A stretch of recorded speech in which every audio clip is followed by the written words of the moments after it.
Hello everyone, एक बार फिर से आप सभी का स्वागत है। आज मैं यहाँ पर फिर से कुछ इंग्लिश के ऐसे अमेजिंग वर्ड्स आपके सामने लाया हूँ। ये वर्ड्स जैसा कि आप देख सकते हैं, ये वर्ड्स छोटे से नन्हे से मुन्ने से, पर इसके कारनामे और इसके बिना आप इंग्लिश के सेंटेंसेस को और भी ज़्यादा कॉम्प्लिकेटिव, यानी ये बोला जाए कि सेंटेंस को आप एक सिंपल सेंटेंस को कंपाउंड सेंटेंस में या तो कॉम्प्लेक्स सेंटेंस में कन्वर्ट नहीं कर सकते। तो आइए यहाँ पर जितने भी स्क्रीन में ये वर्ड्स दिख रहे हैं, इन सारे वर्ड्स को एक एक करके डील करते हैं। अब यहाँ पर सबसे पहले जो वर्ड्स है, ये वर्ड है वेयर इन। अब यहाँ पर देखिए, यदि मैं आपको बोलूँ कि इंडिविजुअली अगर आप वेयर को लेते हैं तो वेयर का मतलब कहाँ, लेकिन इसी वेयर में यदि आप इन अटैच कर देते हो तो इस वेयर का मतलब टोटली चेंज हो जाता है।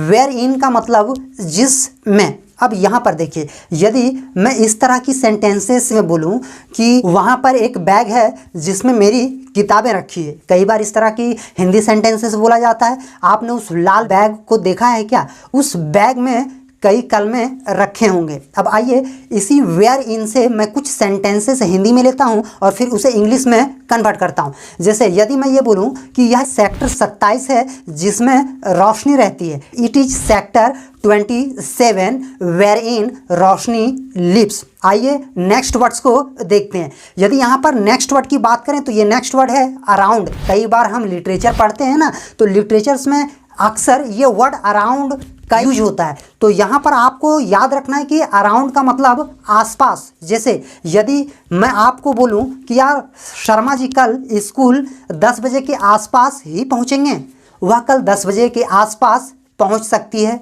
मैं 2 बजे के आसपास सो रहा था। यदि इस तरह की सेंटेंसेस को आप अराउंड से इंग्लिश में कन्वर्ट कीजिएगा तो आप कुछ इस तरह कन्वर्ट कर सकते हैं। जैसे मैं यदि आपको बोलूं कि मैं 10 बजे के आसपास सोऊंगा, I will sleep around 10 o'clock। वह 10 बजे के आसपास स्कूल पहुंच सकती है, she can arrive school around 10 o'clock। अब यहाँ पर देखिए, अब नेक्स्ट वर्ड्स की यदि बात करें तो नेक्स्ट वर्ड है व्हाट ऑल। व्हाट ऑल का मतलब क्या क्या। यदि मैं आपको बोलूं कि तुमने क्या क्या लिया, उसने क्या क्या खाया, अरे यार रमेश कल दुकान पे आया था, हमने लिखना भूल गया, उसने क्या क्या खरीदा। अब यदि इस तरह की सेंटेंसेस को अक्सर हम हिंदी के बोलचाल में बोल देते हैं, पर क्या सर इस तरह की सेंटेंसेस को इंग्लिश में कन्वर्ट करेंगे तो इसके लिए कोई नई क्राइटेरिया है? तो मैं आपको बता दूं कि इस व्हाट ऑल से आप किस तरह हिंदी से इंग्लिश में कन्वर्ट करेंगे। जैसे यहाँ पर पहला सेंटेंस आपके लिए कुछ इस तरह रहा, उसने क्या क्या लिया, what all did he take.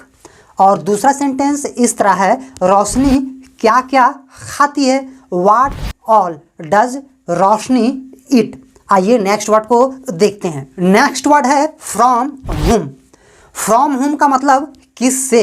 कई बार ऐसे बोलते हैं कि यार वो आदमी के पास कल तक पैसे नहीं थे, पर उसने कल ही सुना है कि 4 व्हीलर गाड़ी खरीदा है, उसने इतने पैसे किससे मांगे।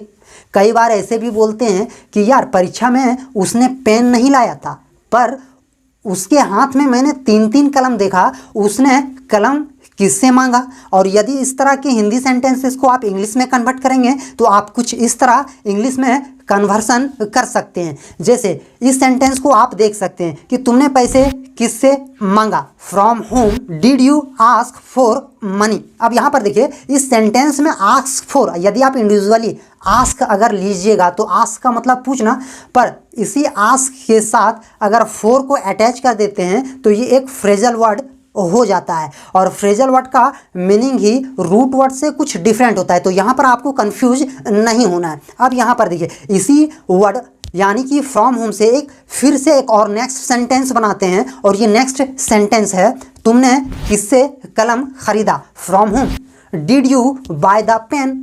अब देखिए, आइए नेक्स्ट वर्ड को देखते हैं। नेक्स्ट वर्ड है वेयर।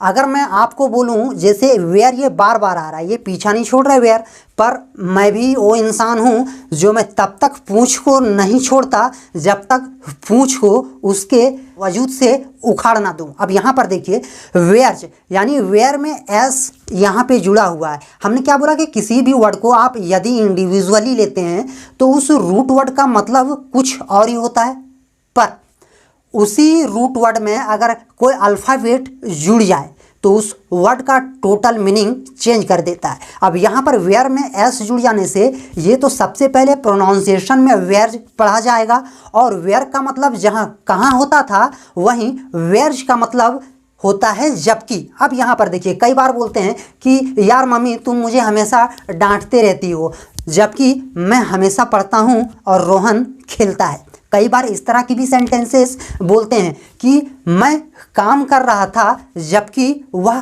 खेला करता था, तब भी उसने अच्छे तरक्की की। इस तरह की भी सेंटेंसेस बोलते हैं कि वे लोग जो जा रहे हैं वह अमीर हैं जबकि उसका भाई लोग गरीब हैं। अब यदि इस तरह की सेंटेंसेस को आप इंग्लिश में वेयर से कन्वर्ट कीजिएगा तो आप कुछ इस तरह हिंदी से इंग्लिश में कन्वर्ट कर सकते हैं। जैसे यहाँ पर फर्स्ट सेंटेंस कुछ इस तरह है कि मैं पढ़ रहा था जबकि वह खेल रहा था। I was reading whereas he was playing. दूसरा सेंटेंस कुछ इस तरह रहा, मैं स्कूल जाता हूँ जबकि वह स्कूल नहीं जाता है। तो आप इसको इस तरह बना सकते हैं, I go to school where's he not go. और अब यहाँ पर नेक्स्ट वर्ड्स की बात करें तो नेक्स्ट वर्ड के स्क्रीन में कुछ इस तरह, यहाँ पे नेक्स्ट वर्ड है वेयर एवर, और वेयर एवर का मतलब होता है जहाँ भी। अब यदि आपको मैं जहाँ भी से कुछ हिंदी सेंटेंसेस बोलूँ तो ऐसे बोलते हैं ना कि वह आदमी जहाँ भी जाता है खुश रहता है। कई बार ऐसे भी बोलते हैं कि यार शर्मा जी को जानते हो क्या, शर्मा जी, शर्मा, वही शर्मा जी जो स्कूटी में इंस्टीट्यूट जाया करते थे, वो जहाँ भी पढ़ाते हैं सारे बच्चे उनसे सेटिस्फाइड रहते हैं। कई बार ऐसे भी बोलते हैं मैंने जहाँ भी पढ़ाया है हमने मेहनत किया है। अब इस तरह की सेंटेंसेस को जब आप इंग्लिश में कन्वर्ट करेंगे तो वेयर एवर से आप किस तरह इंग्लिश में इसको प्रयोग करेंगे, आइए देखते हैं। यहाँ पर फर्स्ट सेंटेंस ये रहा, जहाँ भी वह जाती है वह झगड़ा करती है। Wherever she goes she fights. दूसरा सेंटेंस है, जहाँ भी मैंने पढ़ाया है मैंने मेहनत की है।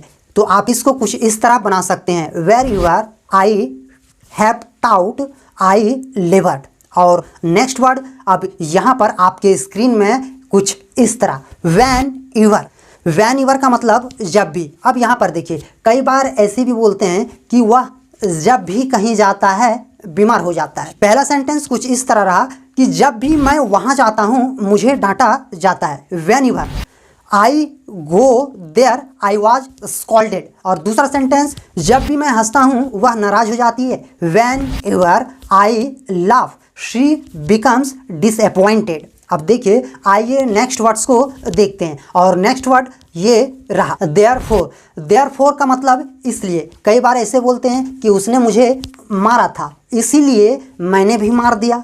कई बार ऐसे बोलते हैं कि यार उस लड़के को जानता है क्या जो क्लास में बहुत तेज था, वह लड़का पास हो गया इसीलिए उसके पापा जी ने उसे एक खूबसूरत साइकिल गिफ्ट में दिया है। और यदि इस तरह की सेंटेंसेस को आप इंग्लिश में कन्वर्ट करते हैं तो देयरफॉर को आप कुछ इस तरह बना सकते हैं। हाँ, मैं भी जानता हूँ यार कि देयरफॉर के जगह में आप सो का इस्तेमाल कर सकते हो। ओके, कोई बात नहीं, आप सो और देयरफॉर को, इन दोनों वर्ड्स को एक इक्विलिब्रियम में रखो, यानी ये दोनों इक्वल हैं। आप देयरफॉर के जगह पे सो का इस्तेमाल कर सकते हो तो सो के जगह पे देयरफॉर का इस्तेमाल करते हो। इसमें कोई ऐसे ग्रामेरियंस या ऐसे कोई ग्रामेटिकल रूल्स नहीं जो इस चीज़ को डिस्क्रिमिनेट कर दे, यानी सो भी इस्तेमाल कर सकते हैं और देयरफॉर भी। तो आइए मैं यहाँ पर देयरफॉर से रिलेटेड कुछ ऐसे सेंटेंसेस लेता हूँ और देयरफॉर की मदद से मैं हिंदी से इंग्लिश में कन्वर्ट करता हूँ। जैसे वह पढ़ रहा था इसीलिए पास हो गया, he was reading therefore he passed. और दूसरा सेंटेंस कुछ इस तरह रहा आपके सामने, पापा ने मुझे मारा इसीलिए मुझे भागना पड़ा। My father beat me therefore I had to flee. अब यहाँ पर देखिए, अब नेक्स्ट वर्ड्स यहाँ पर जो लास्ट वर्ड है और वो वर्ड है हु ऑल। हु ऑल का मतलब कौन कौन। जैसे कई बार ऐसे भी बोलते हैं कि बच्चों स्कूल से नेक्स्ट मंथ में पिकनिक जाने वाले हैं, बताओ कौन कौन जाएंगे। कई बार ऐसे भी बोलते हैं कि हाथ उठाओ कौन कौन होमवर्क नहीं बनाया है। और यदि यहाँ पे कौन कौन 2 बार रिपीट हो रहा है, इस तरह की हिंदी सेंटेंसेस को इंग्लिश में बनाने का मौका मिले, तो सर क्या मैं कुछ ऐसे डेफिनेट या तो कोई स्पेसिफिक ग्रामेटिकल स्ट्रक्चर का मैं प्रयोग करूं। तो यहाँ पर देखिए मैं कुछ हिंदी सेंटेंसेस लेता हूं और फिर उसे इंग्लिश में कन्वर्ट करता हूं। यहाँ पर हमें स्ट्रक्चर का डिटेल्स जानकारी हो जाएगी। जैसे यहाँ पर पहला सेंटेंस ये है, कौन कौन रोटी खाएगा, who all will eat bread. और दूसरा सेंटेंस, कौन कौन वहाँ जाएगा, who all will go there, who all will go there.